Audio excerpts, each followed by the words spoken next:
Rumor has it that there was a civil war in Libya. And guess who was at the forefront of it all? Gaddafi.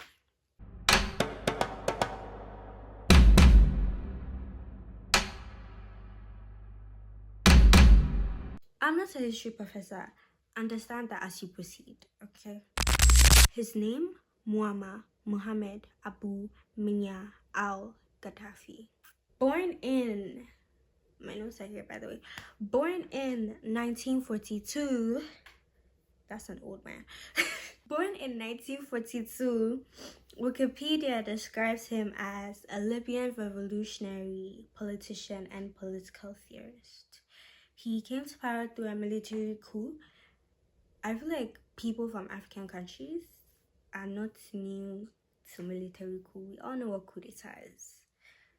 Okay, probably not everyone, but then a coup d'etat is like when someone overthrows the government, basically.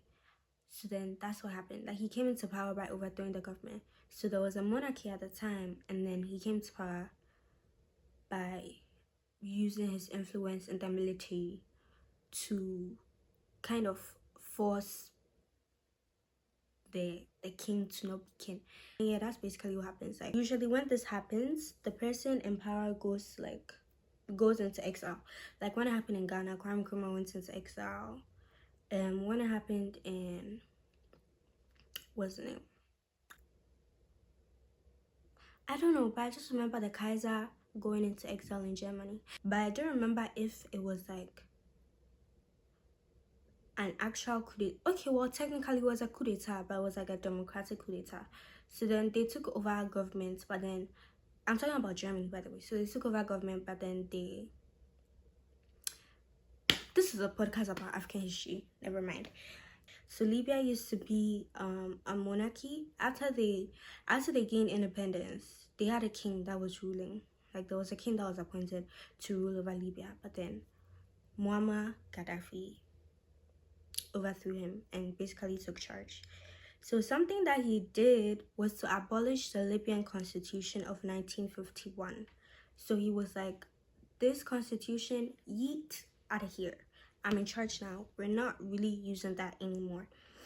And he branded it as a new colonial document. Okay, so him branding it as a new colonial document meant that he was saying that, hey, this constitution, this Libyan constitution of 1951 is a way that the Western powers, people that we people that we've gained independence from, is a way that they're trying to control us.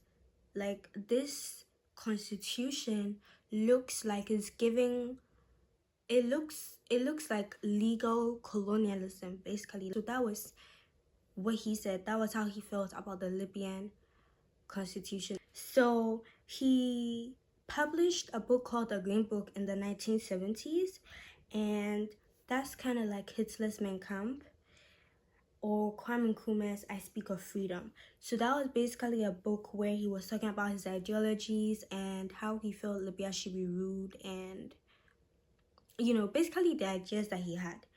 And yeah, that was it. That's something that he did in 1951. I mean, in the 1970s, sorry. Yeah. And as a leader of Libya, he eventually ruled according to his own political theory, which is why, again, Wikipedia called him a political theorist. So this political theory that he came up with was known as the Third International Theory.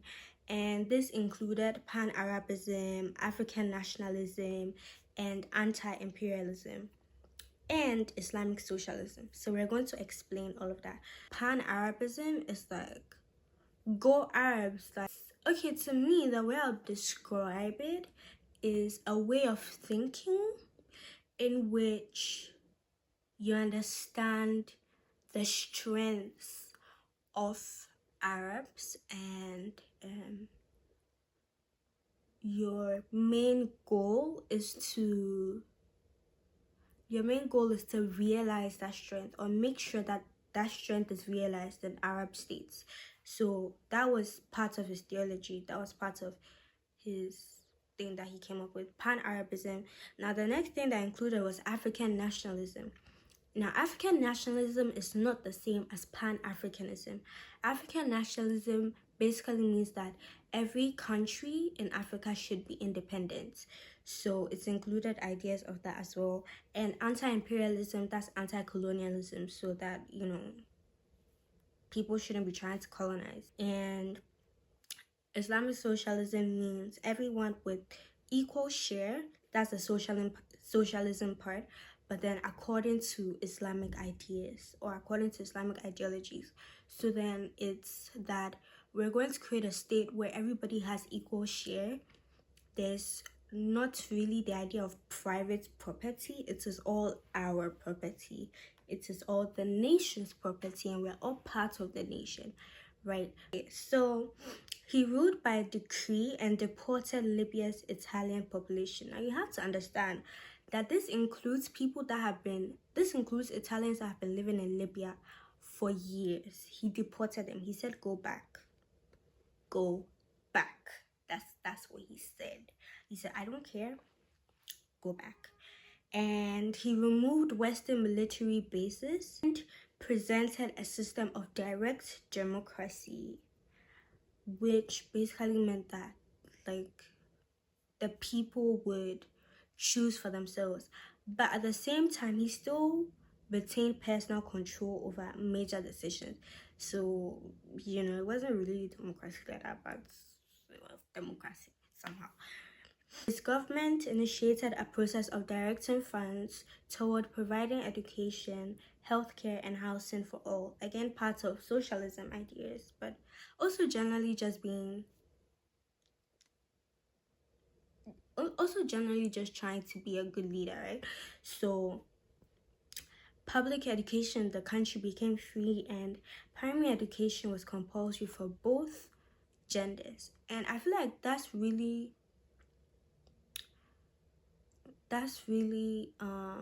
forward thinking of his time. So another thing that he did was that medical care became available to the public at no cost, and he nationalized the oil industry. So oil reserves were discovered in the late 1950s in Libya, but then these oil reserves were controlled by overseas petroleum companies. And just to put this into perspective, we know that oil is a very important commodity. Look at the growth that's happening in the United Arab Emirates because of their oil. And even look at Nigeria. Nigeria has a lot of oil, right? So Libya also discovered that, hey, I also have oil. I don't know when Nigeria discovered their oil, though. I didn't, because this is about Libya. I did not research that. But yeah, and he said, no, I don't understand why this oil is in our land and companies from other countries have more control over it than we do and are making more money from it than the citizens of this country. I do not understand that. I'm going to fix that. I'm going to do something about that. So he insisted on working out the original contract to the advantage of the Libyan people, and he threatened to suspend production if the oil companies resisted. He was like, no, we've got to fix this and fix it now. In this oil endeavor, he was successful, and Libya became the first developing country to secure a majority share of the revenues from its own oil production. And this is a big thing for Libya, guys. So a round of applause. A round of applause to Gaddafi, a round of applause to Libya. Now on to his international relations. Gaddafi had an alliance with Fidel Castro and openly supported and sometimes mostly funded rebel movements, including Nelson Mandela's African National Congress in South Africa and the Black Panther Party in the US of A. In spite of receiving aid and assistance from the Soviet Union, Gaddafi retained close relations with pro-American governments in Western Europe, mainly by luring Western oil companies with promises of access to the Libyan energy sector. So he was kind of, here and there, a little, kind of. Not so much, but kind of here and there. Gaddafi also invaded some neighboring African countries. Now, this includes Chad, as at that time there were existing Chadian groups that were supported by France. So, he's like, no, no, no, no, no. This is about Africa. France, what are you doing here? So, yeah, he invaded Chad. Due to much variation in his foreign policy, Gaddafi developed hostile relations between Libya and other states, including Israel, which eventually left Libya isolated and left them, not really cool with other countries. From 1999, Gaddafi did a bit of a 180 and he encouraged Pan-Africanism more, and he was the chairperson of the African Union from 2009 to 2010. Now to the events leading up to the Civil War. Amid the 2011 Arab Spring. Now the Arab Spring is anti-government protests that were springing up in many Arab countries at the time. So amid the 2011 Arab Spring, protests against widespread corruption and unemployment broke out in eastern Libya. And many Libyans strongly opposed Gaddafi's social and economic changes. Now remember, his policies, not really his policies, but yeah, kind of his policies, they kind of keep on fluctuating a bit, right? And fearing domestic protests, Libya's government implemented preventive measures by reducing food prices, purging the army leadership of potential defectors, and releasing several Islamist prisoners. They were trying to pacify the people. They're like, okay, you guys are protesting, we'll give you these things, to kind of calm you down a bit. But this proved ineffective, and on 17th February 2011, major protests broke out against Gaddafi's government. The situation descended into civil war, guys. It's not fun. NATO intervened. NATO came in, which is a bit crazy because I'm wondering what NATO is doing here, because NATO is essentially America, Britain, France, other European countries. Not that they're not important, they are, but then those are just the first countries that came to mind. But that's what NATO is. NATO is America and parts of Europe. So I'm wondering what NATO has to do with this. If Libya is having a civil war, I really don't know why they were there, but they came to intervene, and they were in support of the anti-Gaddafist National Transitional Council. So NATO came in and they were fighting against Gaddafi, and you already know what's going to happen when NATO is against you. I mean, this is not for all situations, because I mean, this isn't for all situations, but then you kind of know what happens in most situations, most cases, when NATO is against you. It doesn't end well for you. Anyway, so the International Criminal Court estimated that between 500 and 700 people were killed by Gaddafi security forces in February 2011, before rebels even took up arms. So by this report, before the protesters and before the anti-Gaddafi people even said, okay, we are going to do this and wreck this and wreck this and wreck that, Gaddafi's government had killed 500 to 700 people already. The Libyan government, however, denied that they ordered killings of demonstrators in the early days of the uprising. They said that the soldiers acted in self-defense as they were attacked by mobs. That's what the government said. They deliberately killed and injured scores of unarmed protesters, subjected perceived opponents and critics, and forced disappearance and torture and other ill treatment and unreasonably detained many civilians. Gaddafi accused the rebels of being drugged and linked to Al-Qaeda. Yes, the same Al-Qaeda founded by Osama bin Laden. He claimed they were linked to Al-Qaeda and proclaimed that he would die a martyr rather than leave Libya, and also that the rebels would be hunted down street by street, house by house, wardrobe by wardrobe. That's what he said. Now, shocked at the government's response, a number of senior politicians resigned and they said, hey, we're on your side now. So they basically kind of just left Gaddafi do it. Like, we're not with you anymore. We don't like how you reacted. We don't like what happened to the unarmed protesters. We're not with that. We're not supporting that. So we're going to support the other guys. Gaddafi surrounded himself with bodyguards and continually changed his location to escape NATO and the NTC, and he spent his time praying and reading the Quran.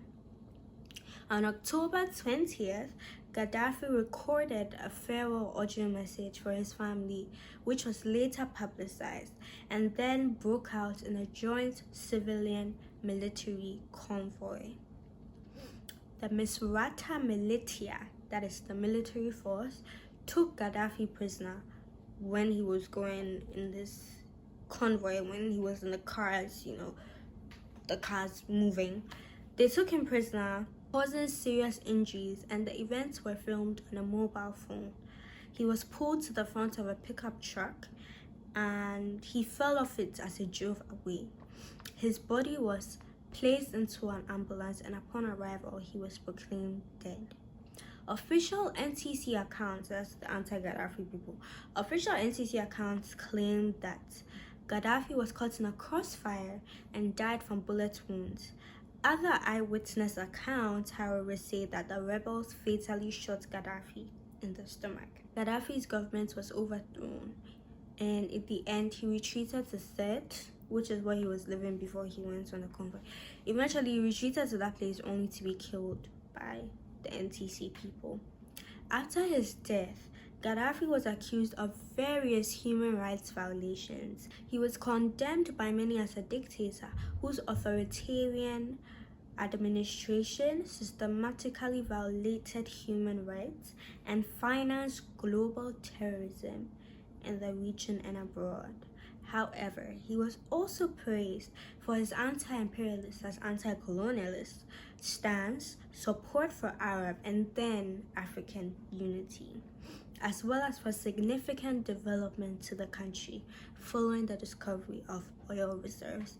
I'm curious to know what you guys think about Gaddafi and how you see him, given that you've seen his, social reforms, what he did for Libya, what he did to liberate other countries, and that we've seen or what you've heard about what happened to the protesters and all of that. I'm curious to know what you guys think, so let me know in the comments.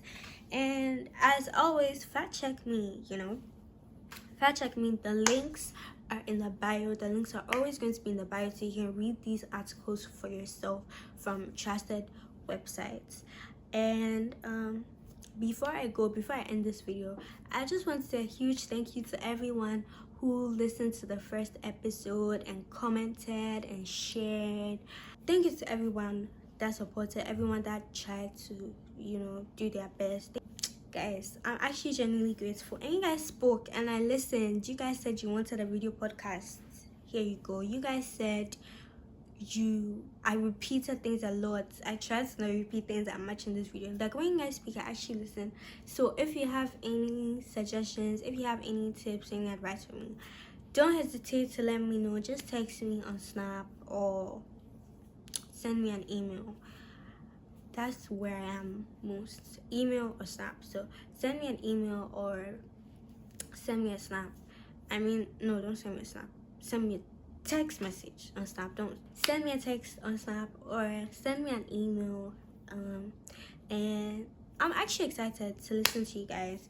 And don't forget to let me know how you feel about Gaddafi. Personally, I'm afraid of Gaddafi. That's what I'm going to say. I'm even kind of afraid about doing this video. I mean, I know he's dead, but like still, like I'm kind of afraid of him. But I think that he did very well, you know, in regards to his management of the oil reserves in his country. However, you know, I think he was also a bit too extreme, and those protesters do not deserve that. So yeah, thank you for watching. Bye, or listening, whichever one it is. Thank you. Bye.